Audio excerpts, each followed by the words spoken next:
Olá pessoal, bem-vindos ao Bunkasai. Meu nome é Gabriel, sou voluntário aqui da Associação Japonesa e hoje eu estou aqui com meu colega. Boa noite, meu nome é Nicolas e a gente vai falar hoje sobre Hanafuda. Eu sou formado em História, em licenciatura em História, com um curso a mais, pela Todai, a Tokyo Daigaku, sobre História do Japão. Então hoje a gente vai apresentar alguns elementos sobre a Hanafuda, que é o famoso baralho japonês, certo? Mas para contextualizar o baralho, a gente tem que falar um pouco sobre o que teve antes do baralho, certo? Quando a gente estava pesquisando sobre os jogos que existiam no Japão antigamente, principalmente no período Heian, caso, como eu comentei, você vai ver ainda a parte do origami que tem ligação sobre isso, a chegada do papel foi no mesmo período, era muito comum na elite japonesa eles jogarem um jogo chamado Kaioi. Esse jogo era como se fosse um jogo da memória com conchas. A marinha sempre esteve presente, a questão do mar no Japão, e não seria diferente. Essas conchas elas eram adornadas com desenhos de pinturas. Então eles tinham que deixar elas viradas e fazer um jogo da memória, como a gente conhece aqui no Brasil, certo? Na mesma época, no Heian, no mesmo período, nasceu outro jogo conhecido como Utawase. Também seguia o mesmo padrão de jogo da memória, tá? Só que eram com poemas. E por que eu estou apresentando esses elementos? Esses elementos vão se tornar parte da cultura japonesa em diversos lugares, tá? Então as imagens e os poemas eles vão estar interligados. Mesmo que eles não tenham um contexto ou trabalhem juntos, eles vão estar lá, mesmo que eles sejam diferentes um do outro. Então era muito comum na elite eles fazerem esses poemas, como a gente vai falar na parte do origami. O papel era para a elite, não era qualquer um que podia fazer um poema, eram muitos os budistas, os shintoístas nos templos e também, principalmente, famílias de samurais que tinham essa habilidade de letragem. Aqui a gente vai falar um pouco do Kyoe. O que é esse Kyoe? Muita gente já ouviu falar, um estilo de pintura japonês que, como eu falei, mistura ambos elementos, tá? Heian, contextualizando, caso sou um pouquinho ruim de data, então mais ou menos 1200, 1300, tá? Antes do Edo. A gente tem que contextualizar isso, tá? Edo foi quando os portugueses chegaram, isso que vai influenciar na nossa apresentação de hoje. E o Kyoe é um pouquinho depois, e a parte que eu sou formado, na verdade, no Kyoe do século XIX. O Kyoe apresenta esses elementos, a pintura e o poema juntos. E muitas vezes eles conversam, os pintores eles faziam a pintura de uma pessoa e tinham uma parte escrita. Aquilo é o contexto daquela pintura ou uma mensagem para uma pessoa. Então esses elementos de uma brincadeira, de duas brincadeiras no caso, se uniram e se tornaram presentes na cultura popular, principalmente da elite japonesa.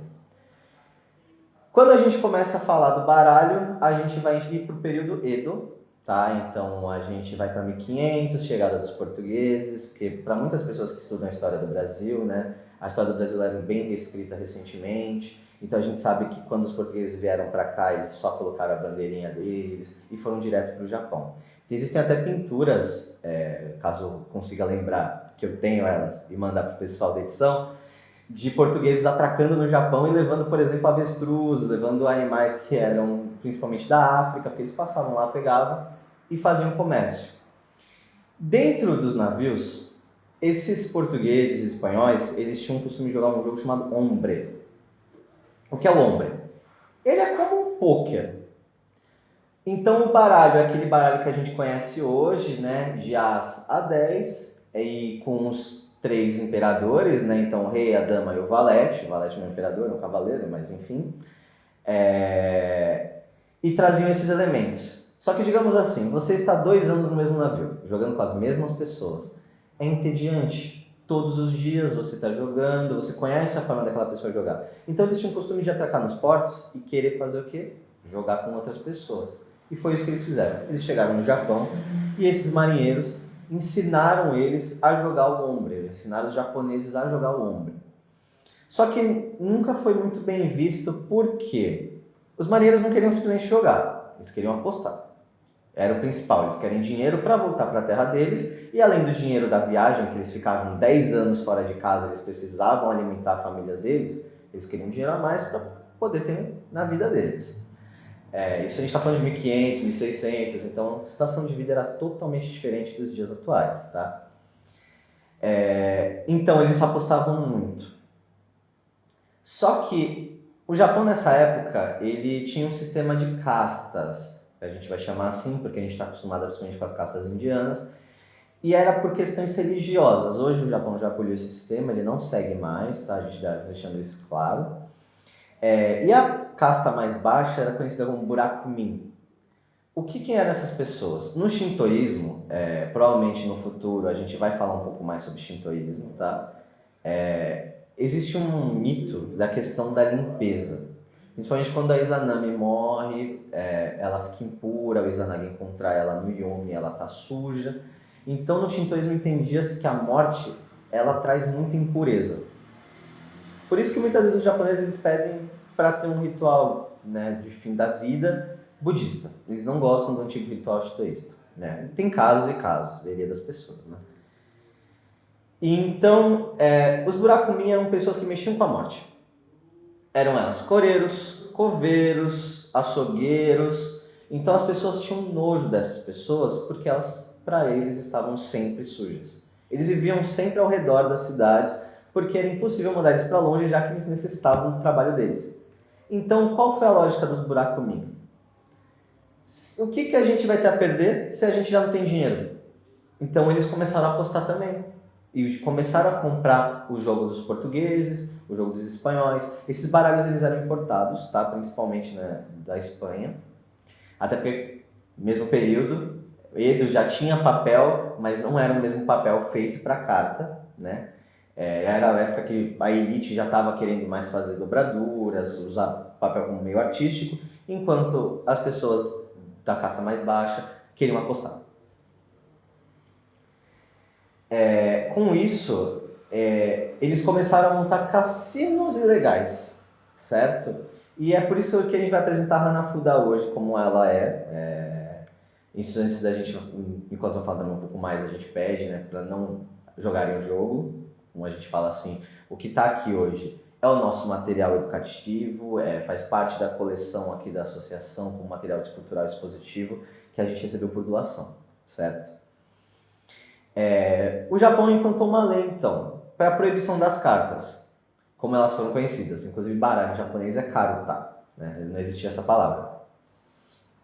A lei seguia a seguinte forma: qualquer carta com números e letras deve ser banida do Japão. Então, esses Burakumin se uniram, eles viram começar a perder dinheiro dos cassinos, principalmente com a proibição, e falaram: por que a gente não faz o nosso próprio baralho? Então nasceu os baralhos da Hanafuda, certo? Nicolas, agora é só hora. Olá. Então, os baralhos de Hanafuda são compostos pelos meses do ano. Então, são 4 cartas para cada mês, compostos assim de 48 cartas, né? E essas cartas são representantes das estações, né, do ano. Então, são 3 cartas, 3 flores para cada estação, né? Então, aí, estação. Certo. Bom, os meses do ano começam em janeiro. Primeiro começando com Matsu, pinheiro. Umi, ameixeira. Sakura, cerejeira. Fuji, wisteria. O Shobo, o Yami, que é a íris. Botan, que é a peônia. Hage, lespedeza. Suzuki, eulália. Kiko, que é o crisântemo. Momiji, acer. Yanagi, que é o salgueiro. E por último, Akiri, que é a paulínia. Essas cartas estão divididas em 4 por mês e tem variações, incluindo animais e luzes e talismãs, né?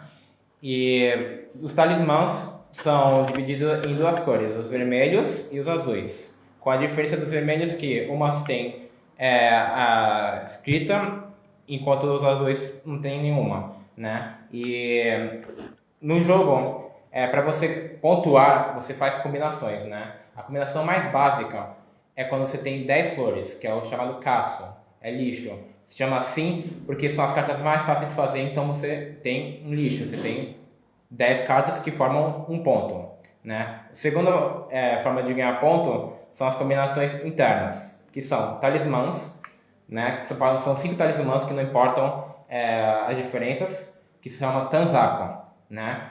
E se você tiver os 3 talismãs, ou do azul ou do vermelho, você tem o mesmo ponto. Você tem Aotan, de azul, e Akatan, para os vermelhos, né? E aí entra a questão cultural. Você tem uma carta que é o copo de saquê. O copo de saquê, ele encaixa com duas outras cartas, que é a lua ou as flores de sakura, né? Que ambas são duas luzes, né? A carta de sakura com a saquê se chama Hanami Sake. Hanami é um festival que acontece no Japão, que é um festival de ver as sakuras caindo, né? E é comum os jovens beberem nesse dia. Então é meio que um fato cultural você ir beber e assistir as flores de sakura. O outro é o Tsukimi Sake, que nem a Hanami, é ver a lua, né? Só que é muito normal você encontrar esse encontros de histórias de samurais, de você ver o samurai contemplando a sua vida na lua bebendo sake, né? E aí entra as luzes, né? As luzes são cartas especiais, né, que representam os imperadores do Japão, né? A combinação máxima é o Gokō, né? E representam cada um dos imperadores que o Japão teve, né? E elas são compostas da lua, da sakura, do ameshiki, da garça e da fênix, né? Também temos os animais. Os animais temos duas combinações. Temos o Inoshikacho, que é o javali, o cervo e a borboleta, que o nome do grupo no Naruto, né, Inoshikacho, né? Então eles vêm aqui do grupo do Hanafuda. E o outro é o grupo dos animais, né? Compostas de maioria de pássaros, né? E você tem que acumular 5 pássaros, né, ou 5 animais para ganhar pontos, né? E a ideia do jogo é você vai acumulando pontos e quando você ganha um ponto, você tem o direito de parar o jogo ou de continuar. Se você continuar, você pode perder, né? Porque se o oponente pontuar, ele pode parar o jogo e você não ganha pontos. Então é um jogo muito de sorte, porque a sua mão que você ganha depende muito do que você ganha, né? E quando você se você perceber, né, que você tem uma mão boa, você pode usar ela, né, e pode acrescentar. E como que funciona? Você vai ter 8 cartas, seu oponente também vai ter 8 cartas e vai ter 8 cartas na mesa. Essas 8 cartas você vai usar combinações, né? Então o mês tem 4 cartas e você tem que combinar essas cartas dessas flores, né? Então você vai combinando essas cartas e você vai ganhando essas mãos. E toda vez que você faz um par, você tira um par do baralho e põe na mesa. Se esse par que você tirou já tem na mesa, você pega ela, senão você deixa na mesa. E assim você vai jogando o jogo. E como o Gabriel disse, né, é um jogo de aposta, é um jogo que envolve dinheiro. Então é um jogo que, de certa forma, a sua vitória é quando você perde seu dinheiro, né? Uhum. E até mesmo a gente pode observar que nem a gente falou do Kaioi, você vê essa questão do jogo ser baseado no jogo da memória, né? A gente está comentando somente de um modo de jogar esse jogo. Por quê? Conforme o tempo foi passando, o Japão começou a aplicar novas leis. Já que eles montaram o próprio baralho, então a gente tem que proibir aquele jogo. Então eles pegavam um baralho e colocavam outro jogo. Então a gente falou de um só, É a foi mais variação Koi-Koi, né? isso, a variação Koi-Koi, que vocês procurarem e tudo mais, vocês vão ver outras regras, porque como eu falei, é uma questão cultural, provavelmente vocês vão ver, mas em tal mês tem outra, eu tava vendo aqui, a gente achou outra, porque varia, depende até mesmo do lugar do Japão como eles jogavam, às vezes numa estação nasce mais de uma flor do que a outra, então eles vão trocar essa questão cultural, né? E a gente tem que lembrar que a maior produtora desses baralhos, né, como vocês sempre vão procurar, ela sempre vai estar lá, é aquela que vende muito jogo e geralmente eles não gostam de ser citados em lugares na internet, é a Nintendo. Bom, a Nintendo nasceu como criadora de jogos. Para quem não conhece a legislação do Japão, né, jogos de carta e jogos eletrônicos são jogos de tabuleiro, eles entram como jogos, um complexo grande. Ela nasceu na época com a ideia de vender jogos. E o jogo que vendia na época, vários, claro, mas principalmente os baralhos Hanafuda. A gente está até mostrando a imagem de alguns, tá? Se vocês procurarem, a gente não tem nada a ver com isso. Se vocês procurarem a venda, eles existem. Então, a gente já falou da questão do jogo, tá? Fiquem cientes que ele nasceu como um jogo de aposta. E é claro que a principal história, porque eu acho que a gente não pode deixar essa passar, que diz a lenda que a pior mão que pode ter são as mãos que contêm os meses de agosto, setembro, março. Que em japonês a gente tem várias variações, então a gente pode falar Hachi-kyu-san.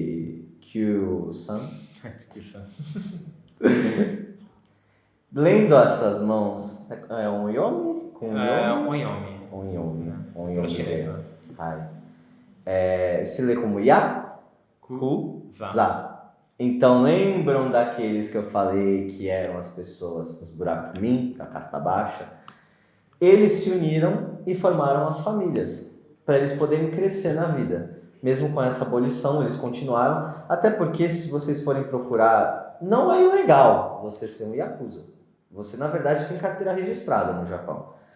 Você entra para a família e você é enviado para o governo e você entra no registro. O que é ilegal é o trabalho que eles fazem, por exemplo, apostando em jogos, pachinko, que é muito comum no Japão, muitos são donos, né?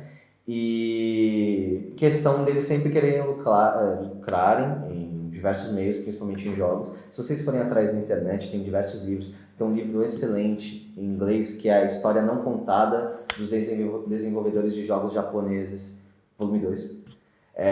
Que fala muito sobre essa questão deles quererem entrar no mercado de jogos eletrônicos. Eu e o Nick, que a gente gosta muito, a gente na verdade é do pessoal dos jogos, né, da associação, e a gente não podia deixar isso passar de lado, porque muita gente pergunta, né, então a gente trouxe as informações. Novamente, não estamos influenciando ninguém a jogar, tá bom, pessoal? A gente queria mostrar a questão cultural por trás disso, que é bem difícil de achar. O material tem, as cartas existem, elas são fabricadas, elas não são proibidas. Mas é muito difícil ir atrás, porque com essa questão cultural tentaram apagar, entre aspas, a existência, o jogo mesmo, né? Eu espero que vocês tenham gostado disso. Caso vocês conheçam, saibam mais, né? Queiram falar até de Ryuga Gotoku, que é onde a gente aprendeu muito sobre isso. E muitos outros jogos que queríamos falar, mas não podemos. Exato. Mandem pra gente, a gente vai ficar muito feliz de poder ver os seus comentários e interagir com vocês também, certo? Certo. Arigatou gozaimashita!